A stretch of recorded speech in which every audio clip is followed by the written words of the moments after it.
E está começando mais um Franquia Sem Segredo, o podcast para você ficar muito bem informado, entender de tudo sobre franchise, porque nós temos dois especialistas aqui, dois feras que sempre estão colocando a sua opinião, trazendo matérias, novidades, tudo sobre o mundo de franquia. É ou não é, Luiz? Opa. E Riso, como é que vocês estão? Tudo bem?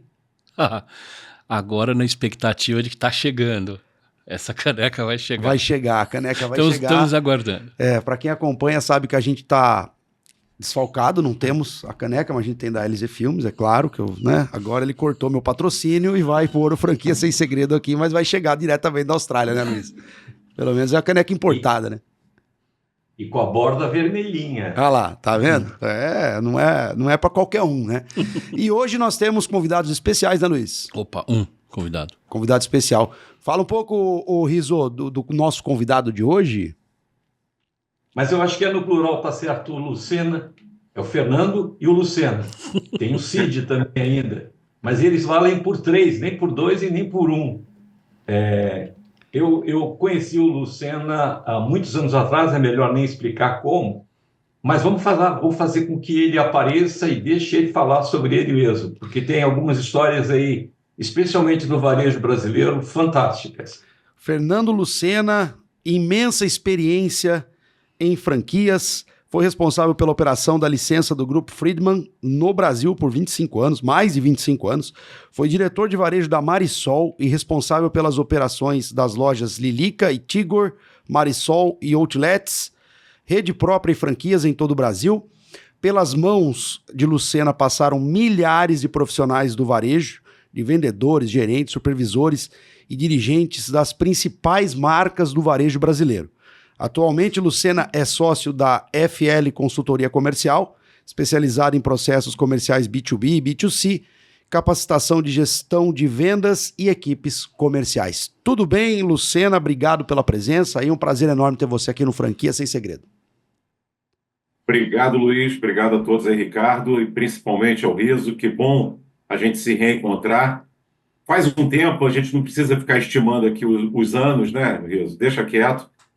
Mas a gente se conheceu lá atrás. Na verdade, eu tive grande interesse, na época, conhecer o Marcos Riso, que começava a se falar sobre franquia no Brasil de uma forma um pouquinho mais intensa, e eu já escutava ali referências ao nome dele como o papa aí da estruturação de uma rede de franquias.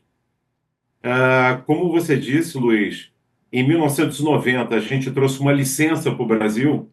Quando eu digo nós, é porque fui eu junto com o sócio.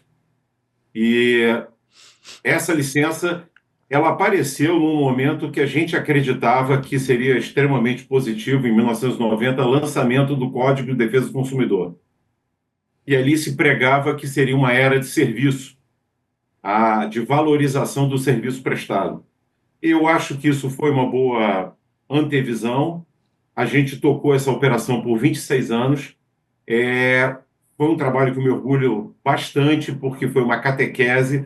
Foi aí que eu pude conhecer um pouco mais ainda de Marcos Riso, através de operações familiares dele. E, enfim, continuei pegando e bebendo da fonte, aprendendo com ele, até o ponto que eu fui para uma operação de varejo. Eu troquei de lado da mesa, como eu falo, né? Eu deixei de ser consultor e fui ser executivo de varejo e assumi a diretoria de varejo lá do Grupo Marisol. Maravilhoso, uma experiência fantástica, principalmente porque eu assumi em 2019 e um ano depois a gente teve a pandemia. E aí foi realmente aprender a vender com loja fechada, foi um espetáculo, foi muito bom. Deixa eu só dar uma... Como é que você foi para os Estados Unidos? Como é que você conheceu o sistema do Friedman? E fala um pouquinho o que era esse sistema, né? Porque o tempo passou, as pessoas já não têm mais ideia do que era isso, né? Ok, Riso. Seguinte, meu sócio, Marcos Carvalho, ele numa convenção de shopping centers da SIC, ele acabou assistindo a palestra de um consultor chamado Harry Friedman.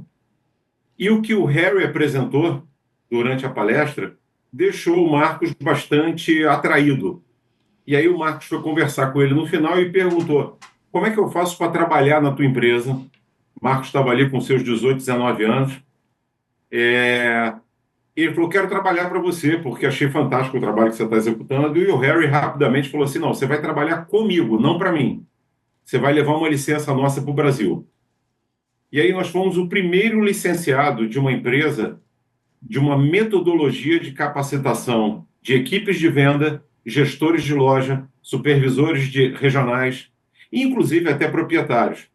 Mas assim, a gente estava trazendo para o Brasil digamos assim, uma ideia de desenvolvimento de pessoas que, sinceramente, Riso, eu já era varejista, eu já trabalhava no varejo, eu comecei a trabalhar como extra de Natal, como empacotador numa rede de loja, e eu posso dizer categoricamente para você que antes de 1990 você contava no dedo, em uma das mãos apenas, quais as empresas que realmente treinavam suas equipes, que ofereciam condições para a equipe ser bem-sucedida. E eu acho que por isso a gente estourou a boca do balão quando a gente veio para cá, e a gente trabalhou nesse Brasil inteiro, inclusive fora do Brasil, para algumas redes como a H-Stern, por exemplo. A gente pôde fazer fora do Brasil, e assim, foi uma experiência muito boa. Eu sou suspeito para dizer, mas quando me perguntam sobre a importância do treinamento, eu digo que é a mesma coisa que parar de respirar. Só desenvolve um pouquinho para a gente como é que era esse processo, esse método. Tá, maravilha. Primeiro, resumindo para vocês, na parte de vendas, a gente defendia a ideia de que a venda é uma sequência de passos que você deve dar do momento que você aborda o cliente ao momento que você conclui a venda e até depois da venda, né, no pós-venda. Cada uma dessas etapas, eu acho que uma característica do Friedman que eu, pelo menos assim, extremamente fiquei satisfeito, é que ele é muito processual. O que eu quero dizer com isso? Em cada etapa da venda, a gente não falava do conceito. Eu não dizia o seguinte: você tem que interagir com o Marcos Riso, com o seu cliente. Não, eu dizia literalmente qual é a técnica que você vai usar, o que você vai falar, se ele disser isso, o que você vai responder, e pelo incrível que pareça, sem dar para as pessoas um script. Então a gente dava uma trilha para as pessoas, a gente não dava um trilho para as pessoas. Então elas podiam jogar de acordo com o seu temperamento, com a sua personalidade, mas o importante era isso, era uma metodologia para você conseguir converter o fluxo que você tinha em efetivas vendas. Além disso, a gente tinha o papel do gestor de loja, o gerente de loja. E aí a gente abordava desde o recrutamento e seleção até, infelizmente, falar sobre demissão, mas passando por desenvolvimento, sobre treinamento, sobre normas e procedimentos. Aliás, normas e procedimentos ficou quase que um sinônimo para a gente. A gente fez muito trabalho para muita rede de lojas próprias e franquias de manual de normas e procedimentos para poder realmente formalizar junto às equipes os procedimentos corretos e os padrões a serem adotados por cada uma das lojas. Basicamente é isso, tá? Bem resumido. Bem interessante. Eu só vou fazer um comentário para esquentar aí para o Luiz e o Ricardo. Eu me lembro muito na época, Luciano, quando numa famosa rede de calçados, né? O Ricardo já começa aí, que se reclamava do franchising que iria engessar os franqueados, que os franqueados ficariam robôs, como eram os robôs do McDonald's, né? Os franqueados do McDonald's, os funcionários do McDonald's, que falavam sempre a mesma coisa no balcão, que perguntavam sempre a mesma coisa com o trilho, né? Que você acabou de comentar.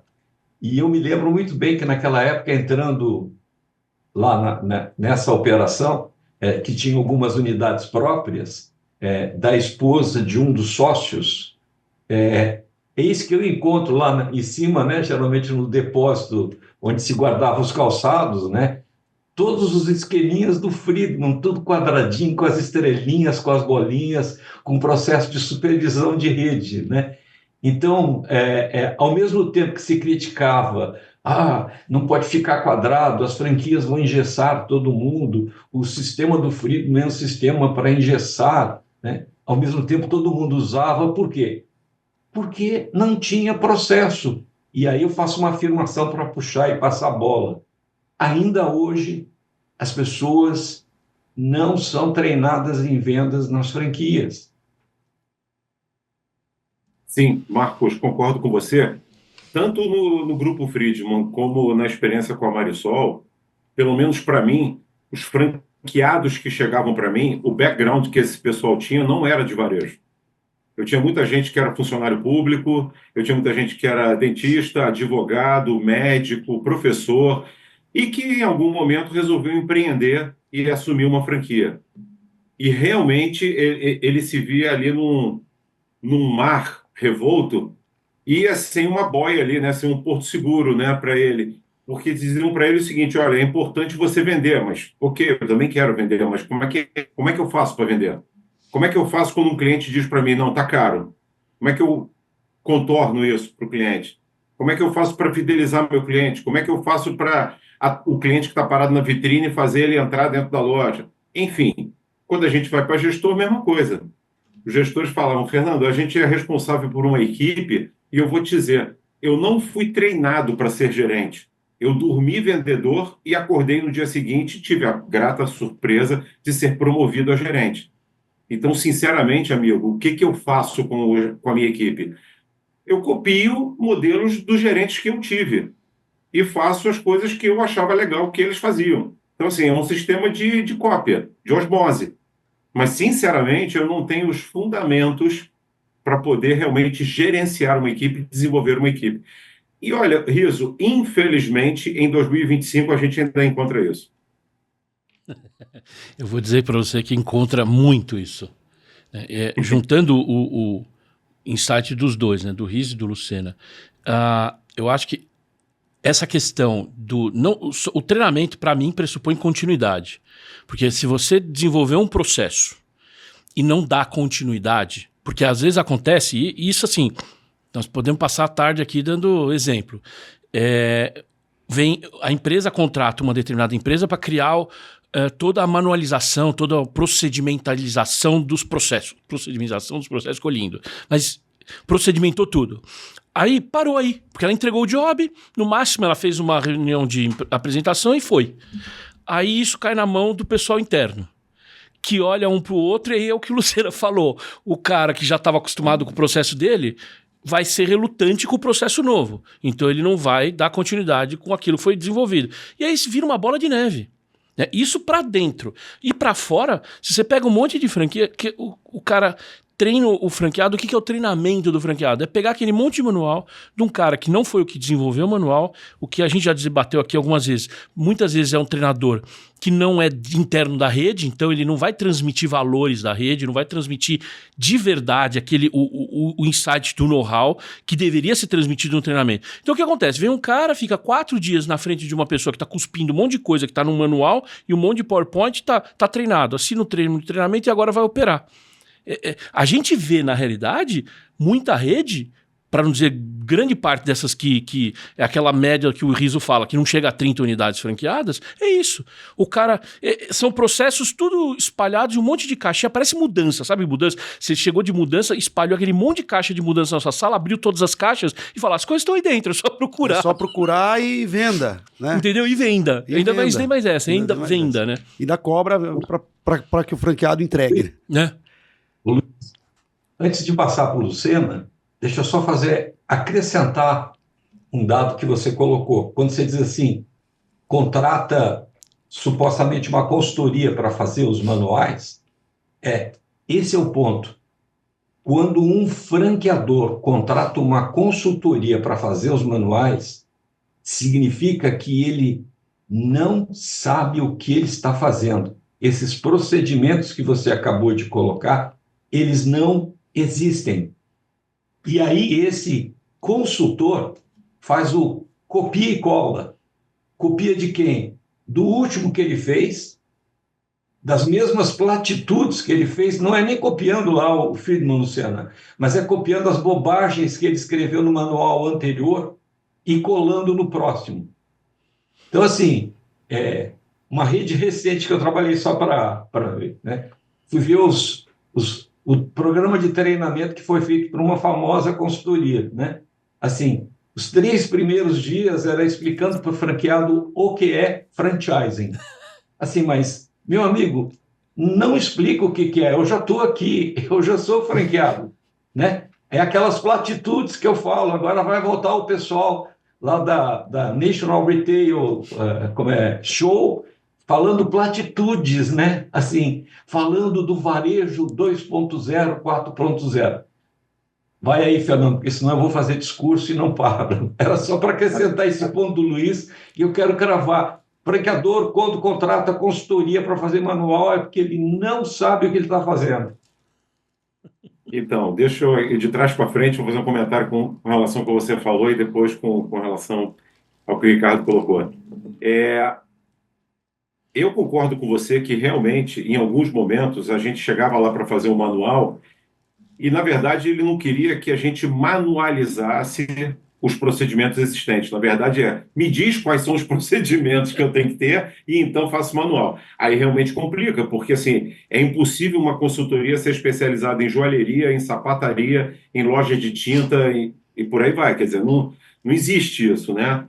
Mas realmente era uma referência, era melhor do que nada, vamos dizer assim. E como o próprio Ricardo colocou, né? Era como se fosse uma prestação de contas. Então eu dizia para o Marcos Rizzo, eu te entreguei um manual de operação, meu. Eu fiz aqui um onboard com você e te expliquei como é que era, por exemplo, franchising. Então, assim, é como se fosse do tipo seguinte, eu fiz a minha parte, agora é com você. E isso funcionava que nem uma esteira, né? O cara ia abrindo loja e o cara ia fazendo, ia repetindo esse modelo, aí gente saía da rede, mas gente entrava na rede, os famosos repasses que eram feitos. E aí eu concordo com você, Ricardo, isso é uma verdade que eu trago desde 1990 junto comigo, que é treinamento é gerúndio. Então, é aquele gerundismo, né, errado, mas vamos lá, você vai estar treinando. Não existe o treinado. Porque, por exemplo, pós-pandemia, eu digo a você que muita parte do atendimento ao cliente, de prestação de serviço ao consumidor, virou de ponta cabeça. Eu sou de uma época que a gente só era varejo presencial. E o varejo online hoje é uma realidade absoluta. Crescimento de 2 dígitos ainda corresponde a uma minoria do que é gerado pelo varejo tradicional, mas, amigo, só cresce a cada ano. Só cresce a cada ano. E algumas pessoas que admitem a ideia de que não vão mais em loja para comprar. Elas pesquisam na internet e, se tiver tudo ok, elas fecham a operação por ali mesmo. Eu ia perguntar justamente isso agora, Lucena. Você trouxe... Eu achei legal a frase até que você colocou, que agora eu estou do outro lado da mesa. Né? Como é que foi essa virada para você? Como é que foi essa experiência de sair da consultoria e realmente estar ali no dia a dia como diretor de varejo de uma rede como essa? Legal, Luiz. Olha só, foi bacana chegar nessa rede, porque, na verdade, vamos lá, eu tinha aí alguns álibis, assim, bem fortes. Primeiro, eu conheci essa empresa há quase 20 anos, porque ela foi cliente do Grupo Friedman. E alguns franqueados antigos conheciam a metodologia, me conheciam, e quando teve a notícia de que Fernando Lucena está assumindo o varejo, ficaram extremamente satisfeitos porque comungavam da mesma tese que eu. E aí, o interessante, realmente, né, eu super confesso agora a vocês, fazendo aí um pouquinho de abrindo o coração, eu tive que aprender muita coisa que eu imaginava que eu sabia, tá? Mas eu tive que aprender ali na prática. O relacionamento que eu tinha com os franqueados era de treinamento, de desenvolvimento e por aí vai. É um pouquinho diferente de quando você entra na operação, quando você está ali conversando com basicamente um sócio do outro lado.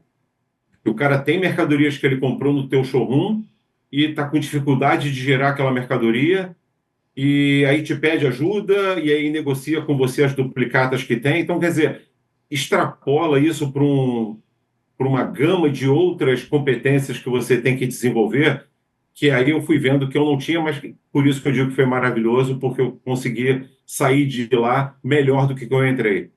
Então foi muito bom. Mas o bom foi isso, Luiz, eu já conhecia a rede, já conhecia a franqueada, já conhecia a família, que é a proprietária da rede. Então, assim, o meu entrar a bordo ali foi bem mais suave. Não, e aproveitando a deixa, né? Já que você trocou o chapéu, na hora que você trocou o chapéu, os seus treinamentos aplicavam igual ou não? Bom, Exatamente. Então, vou falar em troca de chapéu, o Ricardo que eu chamava de Luiz e o Luiz que eu chamava de Ricardo, agora eu estou melhor localizado, tá? Veja bem, eu era um transmissor de conceitos, Luiz, que, sinceramente, eu acreditava e concordava. Isso facilita, tá? Porque fica claro quando algumas pessoas pregam coisas que elas mesmas não, assim, acreditam, né? Confiança e realmente não representam isso na essência. Eu digo para você que tem muito proprietário, eu não vou aqui colocar no singular aqui de franqueador, mas proprietário de rede, que pede para fazer com a sua equipe coisas que ele mesmo não faz no dia a dia. Ah, bom, ensina o pessoal a satisfazer meu cliente, tratar bem meu cliente. A pergunta é se ele trata bem a equipe dele.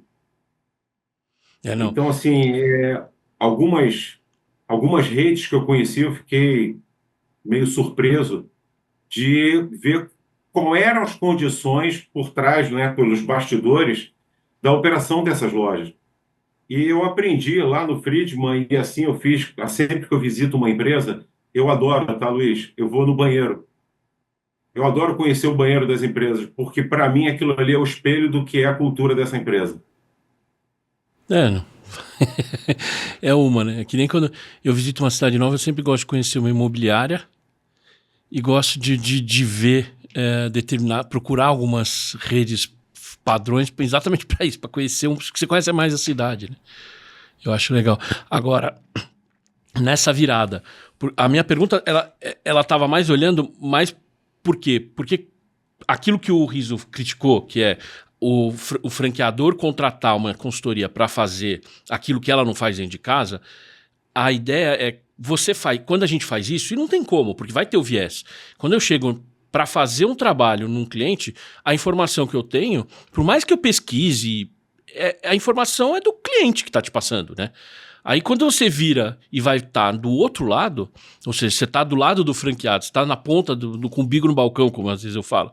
Você está com o umbigo no balcão, você vai ver uma outra realidade que às vezes essa realidade não chegava na franqueadora. Por N motivos, não chegava porque ela não tem um bom canal de venda. Por exemplo, essa semana eu fui uma consulta que chegou para mim, eu orientei umas franqueadas a tomar uma determinada medida com relação à franqueadora, porque elas estavam reclamando muito. Elas fizeram um e-mail de desabafo para a franqueadora. Sabe o que a franqueadora fez? Mandou um consultor de campo com um tablet. Checklist.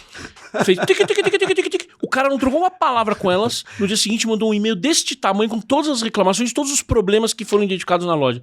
Ou seja, a franqueadora não ouviu o franqueado, não leu o e-mail do franqueado, mandou um consultor de campo, que de consultoria de campo não tem nada, porque é só um preenchedor de checklist de tablet, e ficou nisso. Ou seja, ele não ouve. Então tem muita rede que não ouve a própria rede. E aí quer chamar uma consultoria, quer chamar um consultor, quer contratar qualquer um para resolver um problema que ela mesma nem sabe que está tendo, ou não tem ouvido, não quer saber, não quer saber. Não quer saber, eu acho que é essa... Então, a minha pergunta, quando eu falei de virou de lado, foi meio nesse sentido. Porque você tem esse... Não tem jeito, vai ter esse ruído de informação de qualquer jeito, né? Perfeito, Luiz. Olha só, o processo que a gente fazia, de novo, resumindo aqui para a gente não perder tempo, a gente entrava na empresa, nós tínhamos ali um roteiro dos capítulos de um manual de normas que nós entendíamos que seria, digamos assim, o suficiente para uma pessoa poder operar a sua loja, nem que seja inicialmente operar a sua loja. Eu até brincava, gente, olha, esse manual aqui, a chave da porta, é o que vocês precisam para operar a loja. Quando a gente entrava com esse roteiro, a gente construía o conteúdo através de entrevistas. Então, por exemplo, eu vou falar do fechamento do caixa, eu quero conversar com a tesouraria. Eu vou falar sobre recebimento de mercadoria, eu vou falar com o pessoal de logística, ou do estoque central, ou do CDI, e por aí vai. Então, a gente entrevistava todo mundo da rede, inclusive o dono, para que ele pudesse dizer o que ele tinha na cabeça, né? Algumas vezes, ele já tinha processos que ele já estava ali firme, a gente só fez manualizar. E para aliviar um pouquinho aí, né, a crítica do Rizzo, bom, olhando a parte cheia do copo, mesmo fazendo Ctrl+C, Ctrl+V em algumas oportunidades, na verdade, você podia levar para algumas empresas boas práticas do mercado. como nós trabalhávamos para várias redes, e aí principalmente várias redes do mesmo segmento, sapataria, ou joalheria, ou loja de tinta, o que for, nós tínhamos para ensinar para aquela rede jovem o que aquele craque, por exemplo, ou o grande da operação fazia. Claro, aquilo que fosse, digamos assim, que pudesse ser executado por ele. Porque tem coisas que, por exemplo, não adianta eu ensinar para uma loja que abriu agora, eu pegar toda a filosofia do Magazine Luiza e tentar colocar lá dentro. Não vai acontecer, porque Magazine Luiza já está num outro patamar diferente de quem está começando agora no mercado. Mas a gente fazia essa pré-eleção aí e conseguia levar muita coisa boa para a gente, né? Para elas realmente adquirirem um pouquinho mais aí de conteúdo. Então, deixa eu puxar aqui para eu remodelar a minha provocação e piorar, né? Uma coisa a gente tem que distinguir consultorias de franquias que são chamadas para fazer a tal da formatação e fazer os manuais, né? A minha crítica direta é dizer o seguinte: eu não faço manuais, mas eu faço você fazer, porque você vai ter que manter através do seu programa de treinamento. E eu faço você fazer montando um sistema de treinamento em que as apostilas do teu treinamento que são os manuais, porque o teu franqueado tem que sair do teu programa de treinamento preparado, e o chamado manual é um processo de acompanhamento daquele que ele vive no treinamento.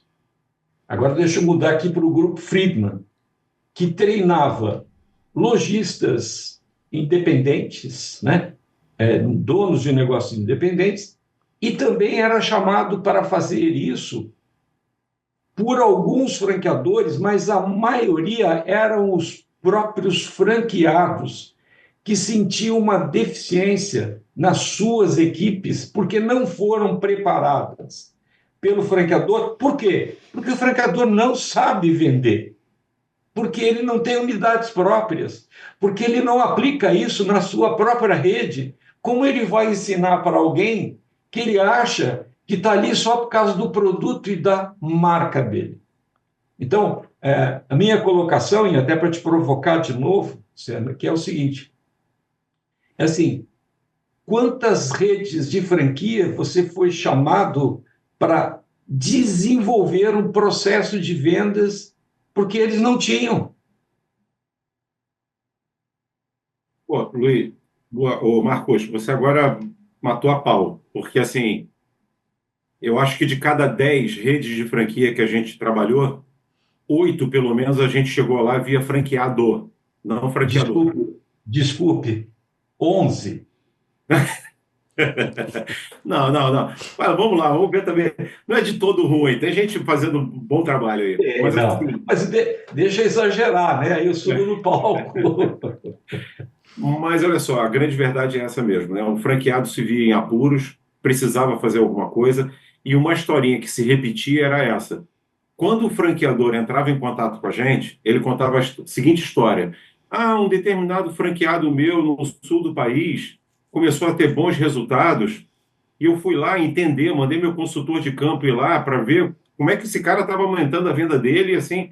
E aí eu fui ver que ele estava fazendo um tal de treinamento com um tal de grupo Friedman e resolvi procurar vocês. Então, assim, quem dava a largada era o franqueado, porque, na verdade, ele não podia perder absolutamente. Ele só tinha aquela loja. Ele não tinha uma outra, tipo assim, eu perco nessa, mas ganho naquela, na média eu fico ok. Não era uma rede, era uma só. E provavelmente ele botou todo o recurso que ele tinha juntado na vida dele naquele negócio. Ele acreditou. Então era um certo grau de desespero mesmo. Pouquíssimos eram aqueles que iam, porque não, eu acredito em desenvolvimento, porque eu acho que, porra, é fundamental. Esses é porque trabalharam em empresas grandes, em multinacionais, que pregavam desenvolvimento pessoal, e esses caras já vinham com isso no sangue. Mas a grande maioria esmagadora ia para lá na hora do sufoco. É aquela velha história: não aprendeu no amor, vai aprender na dor. Interessante, né? Você vê o desespero. E eu acho que a rede, né? Você pegar os franqueadores, esperar chegar numa situação dessa para poder tomar atitude, né? Mas joga no Absurdo. caldo. Joga no caldo esse monte de rede que a gente vê. Toda semana tem umas 3 ou 4 marcas novas sendo lançando franquia. Ela já não tinha o negócio. Aí como que o cara vai ter... Aí é pior, porque aí o cara não tem experiência mesmo de Mesmo, venda. Essas zero. franquias As de... startups. Eu não ia dizer esse nome, Ele mas... não ia falar jamais esse nome, porque, segundo o Luiz, startup na franquia. Né? Aí o cara monta uma marca, aí é uma marca de... É uma tecnologia de venda, né? Na verdade, o negócio dele não é nem é aquilo, né? A gente viu um programa passado, recente aí, essa questão, empresas de tecnologia que... Viraram varejo. Vira varejo, né? Ou seja, ele não vai saber ensinar o cliente a vender porque ele nunca nem quis vender. Agora, acidentalmente, ele está vendendo franquia porque alguém disse que ele tinha que vender por franquia. Entendeu? Então, ou seja, o problema fica muito pior, porque aí você não sabe. O cara nem. Eu acho que ele vai demorar para entender que ele está desesperado. Fala, Ricardo, fala, Riso, pode falar. deixa eu só te dizer assim, uma coisa que eu comentei que eu lembro muito de você, quando você fazia suas reuniões do Galo, né? Porque eu estou puxando isso porque eu logo lembrava do método do Friedman, que não é um método simplesmente para você ter um speech, você ter uma conversa de vendas, mas era um método de supervisão. Então, quando eu quero colocar isso, eu quero dizer o seguinte: o que eu vejo nas redes hoje? Elas querem que o seu franqueado, que os funcionários do franqueados tenham metas de vendas, que cumpram as metas de vendas, né? E é correto isso, porque é isso que vai gerar o faturamento, que vai eventualmente ter aquela rentabilidade que foi prometido, né? Não dá para ficar parado achando que as coisas vão acontecer porque é franquia. Mas o sistema do Friedman, que o Lucena espalhou pelo Brasil todo, ele criava até um sistema de remuneração. Todo mundo paga comissão de vendas, mas ninguém sabe o que é isso. Não tem o processo. Para a maioria dos funcionários não é claro.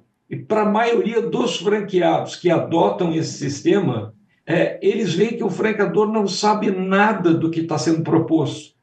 O que eu encontro hoje? Quer dizer, as franquias não têm nenhuma escala de salários, não tem uma ideia de administração salarial, de remuneração sobre produtividade e tudo mais, né? Então, eu estou puxando isso, Luciana, porque eu achava que era muito mais um método de venda, mas era um sistema de supervisão, de gerenciamento, de acompanhamento dos resultados da sua unidade de varejo como um todo, né? E, principalmente, era aquilo que as grandes empresas faziam, desenvolvida para um negócio minúsculo no varejo. Fala aí, Luciano. Pô, perfeito, Riso. Você usou duas palavras aí que norteavam bem a gente, que é sistema e programa. Então, aí a gente volta ao início do nosso bate-papo, quando o Luiz falou que ele só acredita em treinamento contínuo, que tenha realmente o D+1. É exatamente. Então, é um sistema que vai funcionando e que vai se aperfeiçoando conforme a necessidade do dia a dia. Tá? Então, esse é um ponto. Ponto número 2, eu honro, assim, reverências ao Harry Friedman até hoje, porque esse cara falava em 1980, a gente trouxe em 1990 para o Brasil, mas ele existia desde 1980 em Los Angeles, na Califórnia. Esse cara pregava coisas, e eu sei que pregava, porque está no livro dele, editado, antes da gente abrir, ele tinha lançado um livro com um título bastante sugestivo, Eu Não Obrigado, Estou Só Olhando. Então era um livro sobre atendimento ao cliente. Esse cara pregava coisas que, sinceramente, Riso, agora a NRF 2025 aborda o mesmo ponto como se fosse assim, essa é a tendência. Gente, tem uma certa facilidade essas grandes convenções de fazer um repacking das coisas, né? De falar da mesma coisa com outros nomes, é uma capacidade assim absoluta. Então, assim, ir para Nova York para escutar aqui é importante colocar o cliente no centro das decisões. Pelo amor de Deus, eu escutei isso em 1990. Não preciso ir para Nova York em 2025 para escutar a mesma coisa, tá? E um outro ponto, tá, Luiz? Você estava falando aí sobre começar o sistema de franquia. pelo menos antigamente, era loja física partindo para o sistema de franquia não preparada. O pior é gente que tem marca online. E aí inaugura a primeira loja física, a partir da segunda já é franquia. Bom, gente, é completamente diferente vender online e vender na loja presencial. Quer dizer, tem algumas semelhanças? Sim. Mas são coisas diferentes, são mundos diferentes com comportamentos de consumo diferentes. Então, assim, é espantoso como as pessoas, assim, levam isso para dentro do mercado. Agora, Luiz, tem um pouquinho de meia-culpa do outro lado também, né? Daquele futuro franqueado. Eu participei de feira de franquia e o número de pessoas que chegavam no stand e a primeira pergunta que a pessoa perguntava é: qual é a taxa de franquia? Gente, você sabe se eu sou agência de matrimônio, ou se de repente eu sou funerária, ou se eu vendo roupa? Quer dizer, a pessoa não se interessava. A pergunta é: será que cabe no meu bolso? E aí ele entrava ali de gaiato no navio, e aí, amigo, franqueado despreparado, que assume, faz uma sociedade com franqueador também despreparado, bom, isso tudo tem para dar ruim, né? E não era outra coisa que acontecia. Não, essa questão de... A gente já trabalhou muito aqui. Aliás, a ideia, quando lá para trás, no ano passado, no ano retrasado já agora, né? Que o Riso começou com essa ideia da gente fazer esse bate-papo aqui, a ideia é 100% focar exatamente, minimizar esses erros, né? Na questão educacional, da gente falar e bater. E assim, é uma gotinha na pedra. De 1000 vezes a gente vai ficar falando dessa questão de não sair comprando qualquer coisa. Por quê? Porque, queira ou não, isso que o Lucena falou é uma verdade que a gente vê em um monte de lugar. Os caras, se ele não fizer isso na feira, ele vai fazer abrindo um guia, ou vai fazer procurando num site que vende pela internet. A primeira nota de corte que o cara vai fazer é um investimento. Ele vai olhar quanto dinheiro eu tenho no bolso e o que eu vou fazer. Depois ele pensa no que é o segmento. Vai ser esfirra ou vai ser roupa? Ou café, né? Ou vai ser a LZ Filmes. Sorveteria. Mercado autônomo. Mercado autônomo. Ou seja, então o nota de corte do cara primeiro, ele não vai por afinidade ou conhecer os negócios primeiro. Que a gente fez aqui um programa antes da feira o ano passado falando do como ir para a feira, lembra? Lembro. E uma das coisas que a gente comentou muito, que o Riso bateu bastante, foi isso. Você tem que ir na feira querer conhecer negócios. Você não vai fechar negócio lá, você não vai... Primeiro veja os negócios, conheça os negócios, entenda o que é que você vai aonde você está querendo entrar. Depois, você vai para casa, faz sua lição de casa, segrega e aprofunda a sua pesquisa. Então esse é um ponto. Que é muito importante ter. E aí, isso que o Lucena falou, a primeira loja online, depois vai para uma física. Na realidade, cara, hoje em dia você tem... É muito pior, porque hoje você tem nego que nem montou a franquia. Nem a física ele tem e tá vendendo franquia. Não tem nada. Ele simplesmente contratou uma consultoria que jogou falou, olha, eu tenho essa ideia de negócio, eu tenho um MVP, um PowerPoint de franquia. E aí sai vendendo franquia e aí cai na mão desse cara que caiu na ligação de telemarketing e se ferrou. Porque vai enfiar lá 40, 50 pau numa franquia home-based que nunca mais vai vender, né? E vai ficar com esse dinheiro empatado. Isso é uma coisa. E aí, só um segundo ponto que ele falou, só para aumentar a amplitude daquilo que eu falei, Lucena, eu acho que o treinamento é contínuo, mas a grande parte dos casos que eu participei incorre num erro. É contínuo, mas também tem que ser contínuo a atualização. Porque os caras um dia fizeram o manual de franquia lá no passado e o manual de uma franquia. Por exemplo, eu tenho uma rede que eu olhei outro dia os manuais. Eu participei da elaboração dos manuais em 2012, 2013. Eu olhei outro dia os manuais e o contrato... Nós estamos em 2025. São iguais. A única coisa do contrato que fizeram foi tirar do contrato umas coisas que eu, na época, falava, não, isso tem que ter, porque deixa aquele contrato equilibrado. Tudo que eu brigava para manter, os caras tiraram. O resto continua igual. Cara, mais de 10 anos depois. É impossível que o teu negócio não tenha evoluído, você não tenha descoberto novos métodos. Por mais que seja um McDonald's, olha o McDonald's antes e o McDonald's hoje. Muitos dos processos internos, eles também atualizam. Claro. Não é só a parte estética, Mas os processos, por quê? Porque você descobre coisas novas, ou porque tem uma coisa regulatória nova, se você mexe com alimentação, tem sempre coisas novas. Ou seja, você tem que atualizar os seus processos e os seus manuais, e é retroalimentado. Se atualiza o manual, atualiza o treinamento, treina de novo, atualiza o manual, atualiza o treinamento, treina de novo. Ou seja, é um ciclo, né? E as pessoas param nesse ciclo e param no tempo. Só queria adicionar para completar aquela ideia que eu falei agora há pouco. E aí, Luiz, me permitam aqui, você colocou a questão da pessoa não examinar previamente qual é o vínculo que ela tem com aquela marca, com aquele ambiente, com aquela proposta, com aquele conceito, com aquela cultura e por aí vai. Isso é verdade, até porque tem coisas que ela não enxerga, né? O que ela enxerga é o que a marca comunica para o mercado. Mas, assim, uma coisa que eu conversava, principalmente na Marisol, quando eu estava ali fazendo o processo de expansão, entrevistando possíveis futuros franqueados, é que eu dizia para ele o seguinte: amigo, mais do que entrando na Marisol, mais do que entrando numa franquia de vestuário infantil, você está entrando no varejo. E varejo, por exemplo, sábado, 8 horas da noite, você vai estar na loja. Você vai bater a meta, você vai alcançar uma meta de janeiro, no dia seguinte tem a meta de fevereiro. Então, assim, e a cobrança vai ser grande.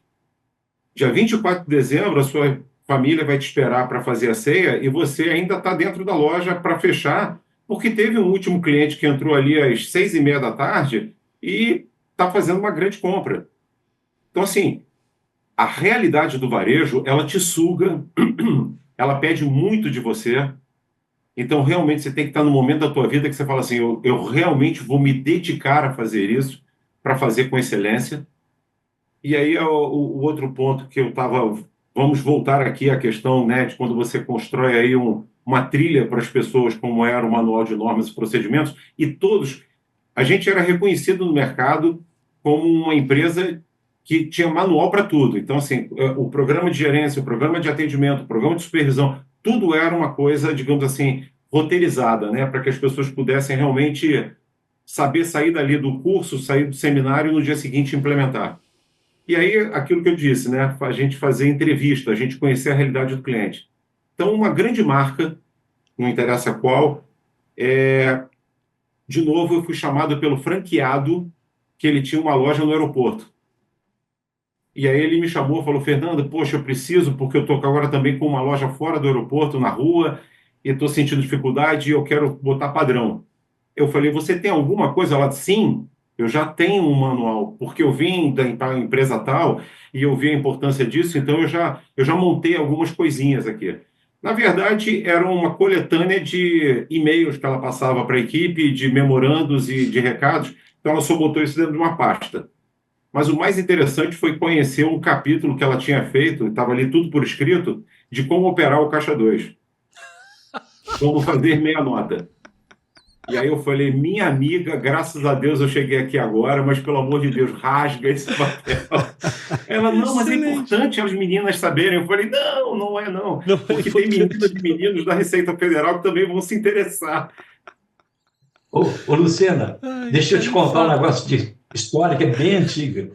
Nos anos de 1987, eu falei para um franqueador já na época que o franqueador tinha que ser tão bom, que tinha que ensinar, através de um processo de manualização e de treinamento, como operar o Caixa 2.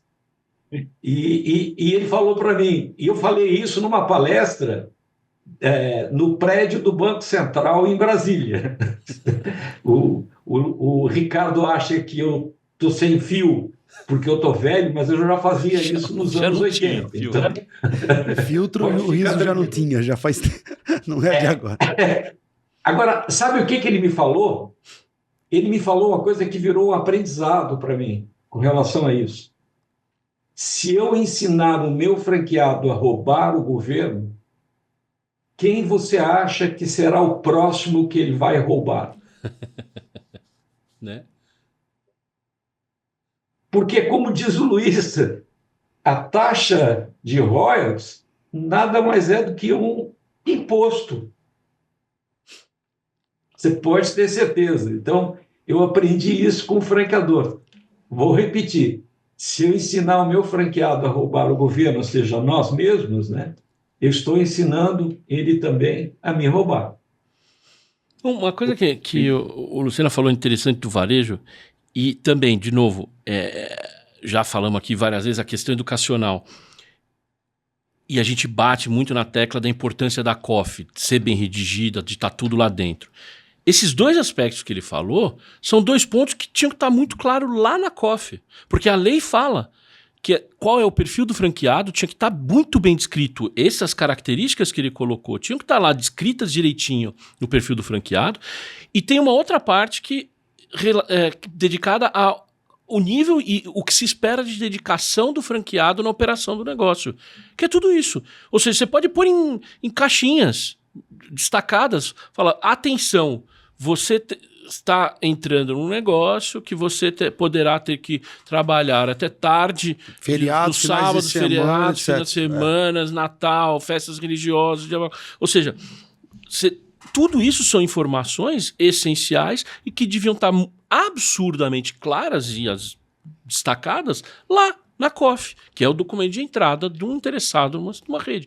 Sem prejuízo do que o Lucena falou, na hora que você está entrevistando, na hora que você está falando, é claro, você vai falar, às vezes, em mais detalhes, vai explicar, vai detalhar mais, mas era lá que tinha que estar endereçado. Ô, Lucena, eu queria fazer uma pergunta para você. Você falou um pouco sobre a questão do varejo loja física ou varejo online e também da sua experiência aí nesse período que a gente teve aí um comércio fechado, né? Como é que foi essa ligação e como é que foi lidar com a rede nesse termo de venda online entre franqueador e franqueado? Muito bom. Ricardo, bom, a gente pode se dizer, né, em todos os aspectos, que nós somos sobreviventes, porque aquilo que aconteceu em 2020, assim, não se tem parâmetro, e isso foi a grande dificuldade das empresas, né? Eu me lembro que a nossa primeira reunião, assim que começou a pandemia, a diretoria concordava que aquilo ali, daqui a 3 meses, estaria resolvido, né? Então, assim, a gente tinha que segurar o fôlego durante 90 dias. E todos sabem que foi muito mais do que isso. Bom, as pessoas tiveram que se virar. Alguém que já fazia, digamos assim, um marketing digital, vamos botar assim, né? Alguns clientes que vieram do Orkut, que migraram para o Facebook, do Facebook migraram para o Instagram, então já faziam esse trabalho. Ok. Teve gente que teve que aprender do zero como é que eu faço para gerar um conteúdo que interessa a um cliente. E, outro dia eu escutei que uma tal de live, que eu faço uma live da minha loja para poder vender, ou então daqui da minha casa aqui para poder mostrar os produtos, porque as contas continuavam chegando e precisavam ser pagas. Então, assim, ok, isso foi um tremendo aprendizado, e eu vou te dizer, Ricardo, eu nunca mais me esqueço, um franqueado do interior de São Paulo, ele falou brincando, mas eu falei, meu Deus do céu, ele falou assim, Fernando, eu estou pensando, quando acabar a pandemia, em fechar a minha loja física, tá? Porque eu estou vendendo online mais do que eu vendia física. E com, obviamente, muito menos despesa, né? Eu não tenho que manter uma loja, uma equipe, aquela coisa toda. Ele falou, não, estou brincando, porque eu acho que a loja ela é mais do que simplesmente vender, ela tangibiliza a marca e por aí vai. Então, é uma forma de você dar experiência ao cliente. Mas, cara, isso aí foi muito interessante, mas as coisas foram, digamos assim, se potencializando, as empresas de tecnologia investindo cada vez mais em plataformas super amistosas assim para o consumo do cliente. Então, aquela história, né? Você queria comprar uma camiseta às 3 horas da manhã, ok, é só se conectar lá na plataforma XYZ e você vai ter lá um sortimento para poder escolher. E aí as empresas começaram a encarar o canal digital como mais um canal, né? Então, eu tenho um canal, por exemplo, de franquia, eu tinha um canal de multimarca, eu tinha um canal de outlet, e aí eu comecei a ter um canal digital. E aí eu comecei a trabalhar com esses craques aí do mercado, que é Mercado Livre, que é a Privalia, que é a Dafit, e por aí vai. Só que tem um problema, cara. Essa galera, eles têm sede de venda. E, sinceramente, tem que tomar muito cuidado para não se tornar um predador da tua marca. Porque essa galera, o que eles querem é desovar estoque. Então ele bota o teu produto lá com 70% de desconto e olha, eu vou dizer uma coisa para você. Comprar alguma coisa com 70% de desconto, para mim, das duas, uma. Ou você sempre foi roubado e não sabia, que eu falo. ou realmente é mentira, não é 70%, tá? Então, assim, isso é uma verdade para mim. Eu preciso 30%, ensinar isso para minha mulher, viu, até para Luciano? brincar. Preciso ensinar isso para minha mulher, porque ela adora entrar na internet, principalmente da Privalha da vida, e comprar com 70%. Não, cara, assim, se não for um produto modal, ok, né? Por exemplo, camiseta preta. A gente vai comprar o ano inteiro, toda marca, todo ano, ok? Maravilha. Mas o resto é bem complicado. O bom quando a gente viajava para os Estados Unidos para ir nos outlets americanos é porque a gente tinha o desencontro de estação. Então eu ia lá no inverno deles e os caras estavam liquidando verão. Então, maravilha. Aí eu vinha para cá para usar as roupas que eu comprava lá. E assim, realmente eram descontos de verdade. A gente começou a ver aqui no mercado aquela história de vou vender pela metade do dobro e aí impressionar o cliente. É uma coisa que me incomoda até hoje no varejo, que eu não sei como é que o pessoal continua trabalhando, que é o famoso até. Então bota um 50% gigante na vitrine e um até em letras minúsculas, né? Então assim, e aí eu gosto de entrar na loja e falar assim, amigo, eu quero ver especificamente os produtos com 50%. Aí são dois. Tem dois, né? Lá no fundo da estante. Dos 250. É. Não, Aí e outra. acabou de vender, poxa, não tem mais. Eu falei, então tá bom, me dá com 40.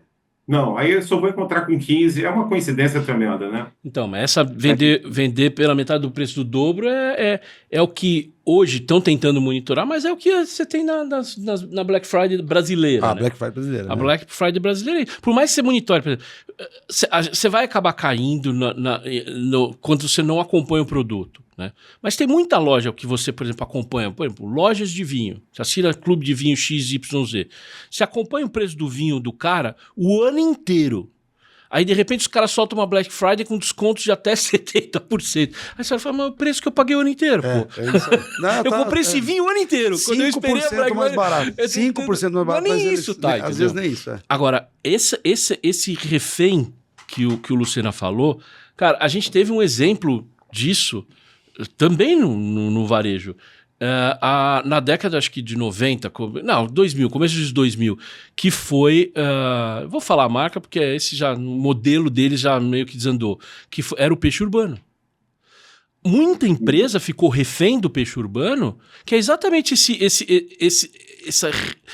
essa operação refém que ele falou. O cara, por exemplo, caso clássico, Pousada. Os Pousada postava lá um monte de promoção no peixe urbano, com preço animal. Esse cara nunca mais vendeu... Consegue vender no preço que ele queria vender. Exatamente. Porque ninguém nunca ia procurar ele pelo preço que ele vendia. Era só... Pô, atrás da minha casa tinha uma pizzaria, quando eu morava em São Paulo. Tinha uma pizzaria na rua de trás. Não vou falar o nome, mas já chegou a ser franquia. Cara, nesse negócio do peixe urbano, virava esquina. Você tinha uns 200 metros até a esquina e dobrava. Ou mais de 200. Todo domingo era um inferno aquilo lá. De gente de peixe urbano. Pergunta durante a semana se aquele cara vendia uma pizza pelo preço do cardápio. Nunca. Então você vira refém. Esse negócio de você cair em situações. E assim, não é só no online. Mas você cair em situações, qualquer que seja de cupom, do que seja, que você precisa disso para vender... O mercado vai entender esse sinal de que o teu preço não é o que você quer comprar, é aquele com desconto. Exatamente. E aí você ficou refém. Luiz, deixa eu puxar o Lucena com duas afirmações. Você sabia que o peixe urbano virou franquia? Mas, Lucena, você sabia que o Mercado Livre e lançou franquias?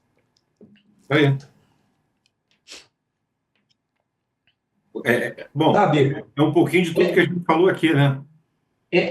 Eu chamava isso de uma orgia familiar, para não falar a palavra suruba. Mas hoje é a mãe comendo o filho comendo a mãe, mas comendo no sentido de canibalismo. Por quê? Porque tratar a franquia como canal significa matar o negócio. Canais brigam entre si. É da natureza. Né? Um canal, sei lá, internet, distribuidor, e aí você coloca varejo, você coloca franquia, canais tendem a brigar entre si, geralmente por preço e promoção. Então, eles brigam entre si. E quem perde nesse negócio é o franqueado. Porque ele teve que investir num ponto físico, porque ele teve que investir contratando funcionários, porque ele paga a taxa de propaganda, porque ele paga a taxa de franquia, porque ele paga a taxa de royalties. E aí ele vê que o franqueador está ferrando com ele, porque está colocando o mesmo produto ou o mesmo serviço num concorrente dele, nas condições muito melhores que ele não tem. Quantas vezes a gente já discutiu aqui nesse podcast do franqueado, sei lá, de pizzaria, de comida, e no supermercado para comprar a cerveja, a Coca-Cola, porque está mais barato lá do que ele compra diretamente através do franqueador da própria Coca-Cola ou da própria Ambev da vida. Agora, Fernando, Mercado Livre está fazendo franquia. Eu não sei mais o que eu posso te falar, é o canibalismo do canibalismo do canibalismo.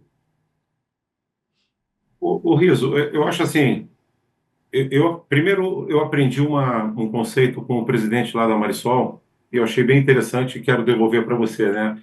Em certa reunião ele falou o seguinte: não existe conflito de canal, existe conflito de interesse.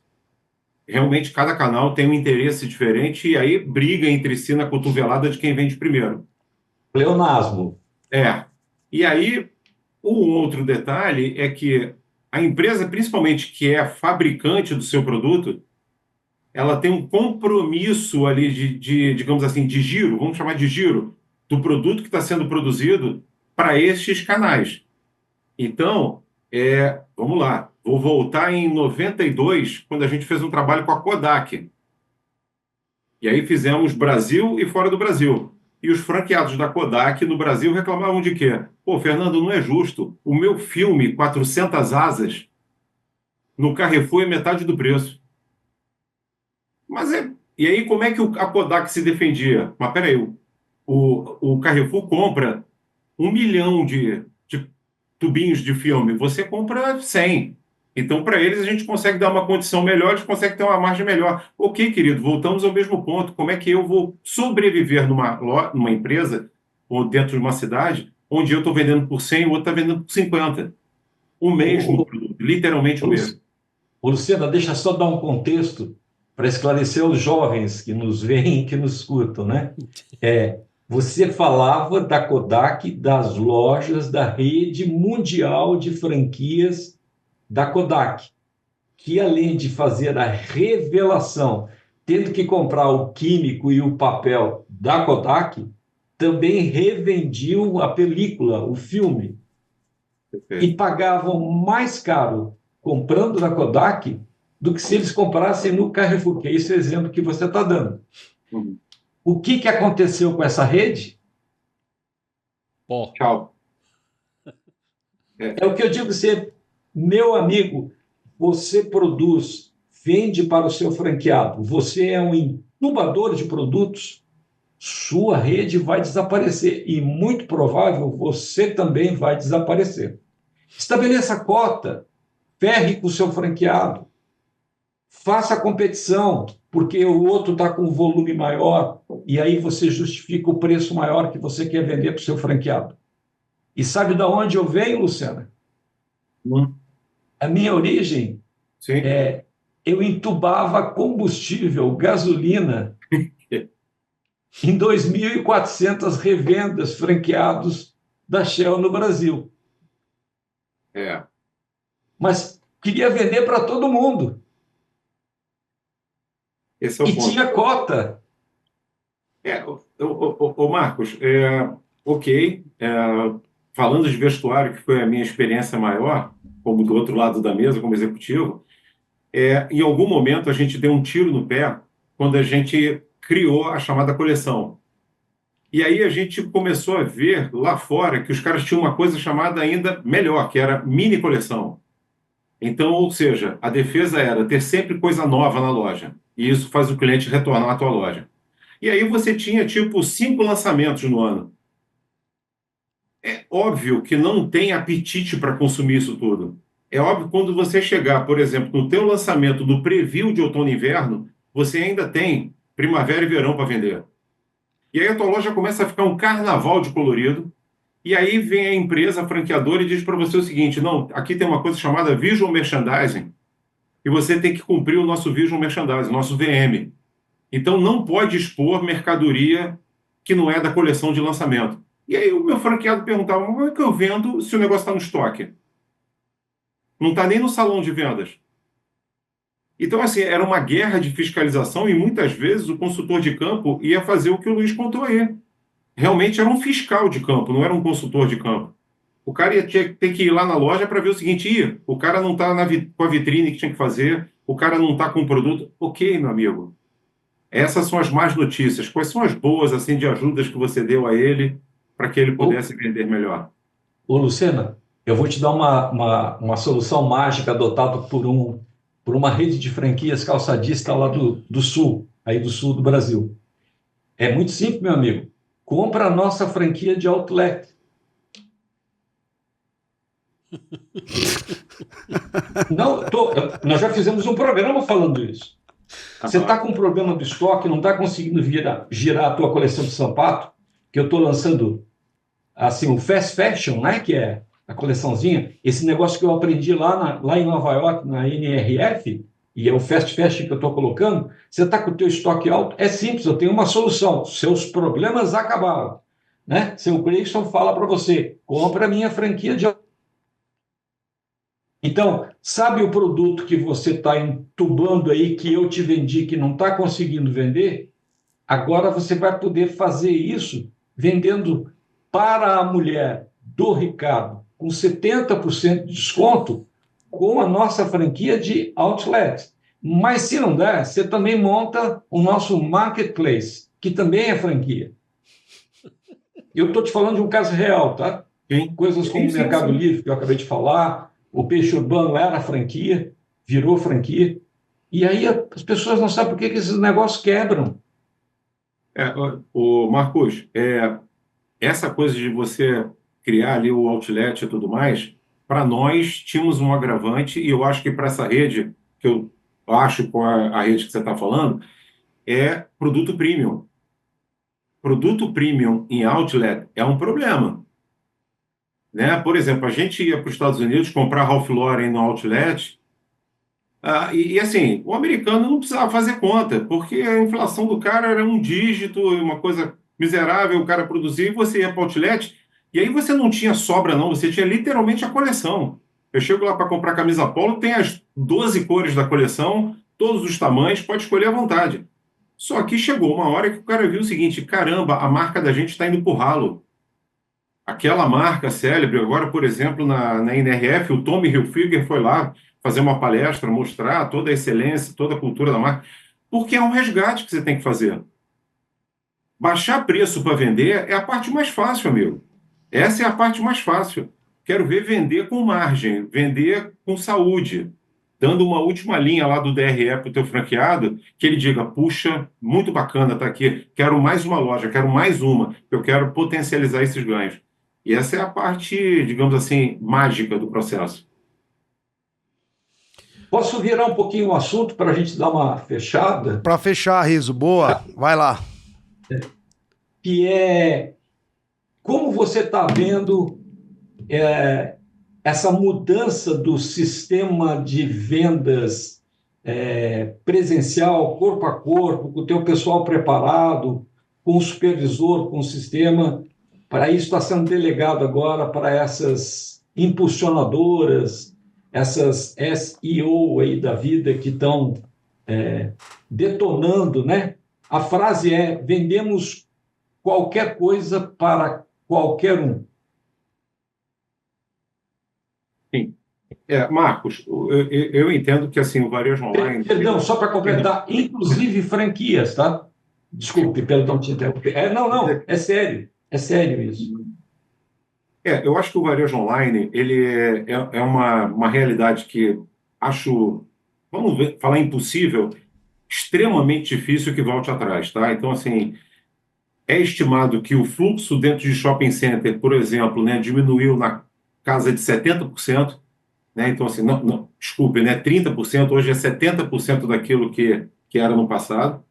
E tem algumas pessoas que realmente se acostumaram a comprar online. E aí, quando às vezes você comprando online com a desculpa de uma operação mais barata, você ainda pode praticar um preço mais em conta, aí realmente fica mais apetitoso. Então, sinceramente, a gente vai ter que aprender a conviver com o online. O online não foi uma questão de sobrevivência para o Covid, foi uma descoberta que o mercado fez. Então, agora não tem que voltar só para o presencial, tem que trabalhar os dois e saber trabalhar os dois, saber trabalhar marca, trabalhar preço, trabalhar produto, trabalhar atendimento, trabalhar experiência.